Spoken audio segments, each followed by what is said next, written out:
9 young hikers prepared for what would be their most ambitious expedition yet, a 2-week trek across the frozen spine of the Ural Mountains. Their leader was Igor Dyatlov, 23 years old, confident, meticulous, and unshakably calm.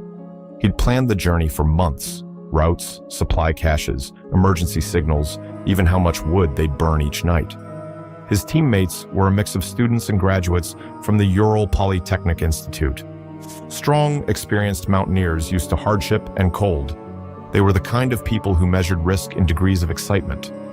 There was Zenaida, cheerful and optimistic; Rustam, the athlete who loved challenges; Lyudmila, serious, sharp-minded, and fearless; and Yuri Doroshenko, the joker who always lifted everyone's spirits.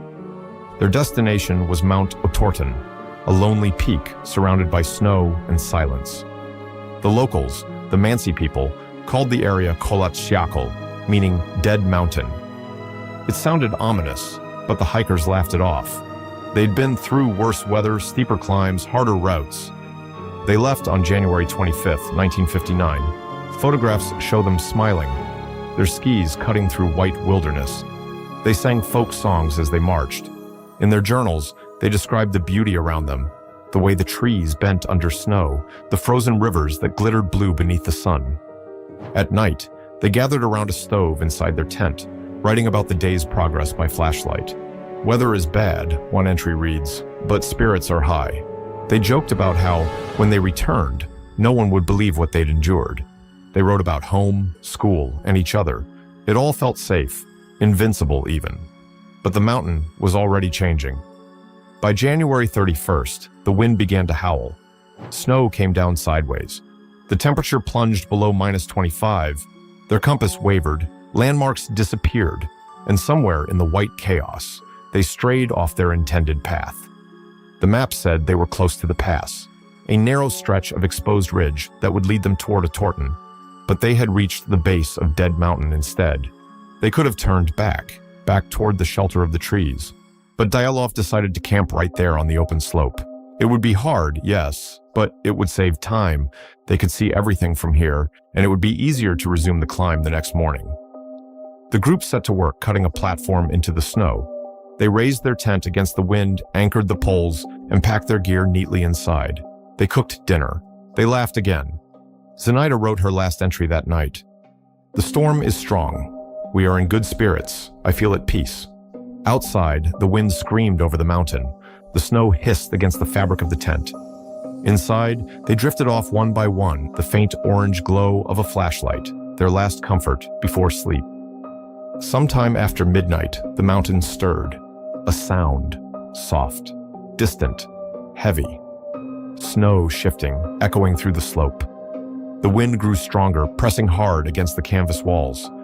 Something struck the tent, once, twice, followed by a sudden tearing noise. The poles buckled, snow spilled in. "Get out!" someone shouted. Another voice, "It's coming down!" A knife sliced through the tent wall from the inside. Freezing air flooded in, biting at exposed skin. They crawled into the storm. Barefoot, half-dressed, gasping for air. Behind them, the tent slumped under the weight of snow. Ahead, the mountain vanished into a blur of white. They ran downhill, their figures swallowed by wind and darkness. The slope was steep, their vision gone, but instinct told them to head for the forest they'd passed earlier. There, maybe, they could find cover. Their footprints pressed deep into the snow, 9 sets in a single file line. Then they split. 2 veering left, 3 right, panic scattering them across the slope. By the time they reached the trees, their skin burned from frostbite. Hands were numb, lips cracked, breaths coming in sharp, painful gasps. One of them found matches. Another gathered branches. A spark. Then the flicker of firelight. They huddled beneath a tall cedar tree, its bark stripped bare halfway up, as if someone had climbed high into the branches to look for the tent. The fire grew small but steady. For the first time since they fled, there was light again. The heat gave them courage.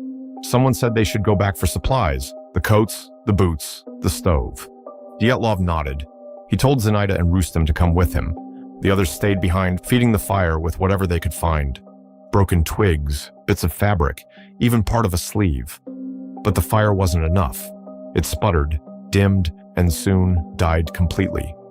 The cold returned with a vengeance. The air went still, the forest silent.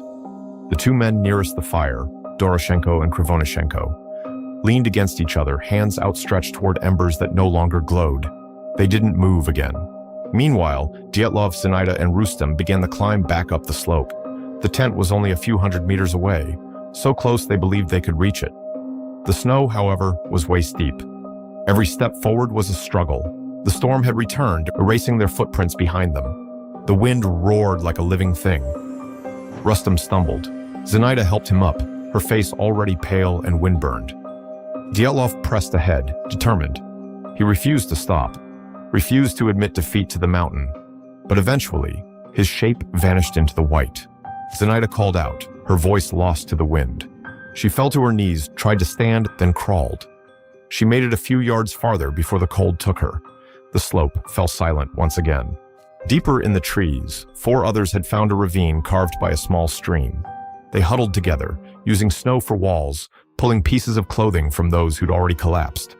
The water beneath the ice crackled softly, the only sound left in the valley. Lyudmila rested her head on another's shoulder. Her breath came slow, uneven. Someone murmured, "Just until morning." No one answered. The cold crept in quietly, turning skin to marble, eyes to glass. By dawn, they too were still. The storm ended with eerie calm. The mountain glowed under a pale winter sun. Snow blanketed everything. The footprints, the tent, even the fire pit beneath the cedar tree. Inside the half-collapsed tent, sleeping bags lay open, journals frozen mid-sentence, a small stove unused in the corner. The wind shifted softly through the fabric, flapping it like a heartbeat that refused to stop. No one called out. No one moved. Only the mountain remained awake. As the hours passed, snow drifted over the slope, hiding every trace of movement. The forest waited. The wind waited. The world above and below fell perfectly still. Kolatshakol, Dead Mountain, had reclaimed its name. The sun dipped behind the ridge, casting long shadows over the white expanse. The cold deepened again, as if the earth itself inhaled. The fire was gone. The hikers were gone. Their camp stood frozen in time, a quiet monument to courage, confusion, and fear. No one would find them for weeks. No one would ever know what truly happened between the tent and the trees. Only the wind knew, and it wasn't talking. 9 friends against the mountain, and the mountain won. If you enjoyed this story, leave a like to help others discover it too. Every week, we explore the dark corners of real history time tried to forget. Subscribe and join us next time.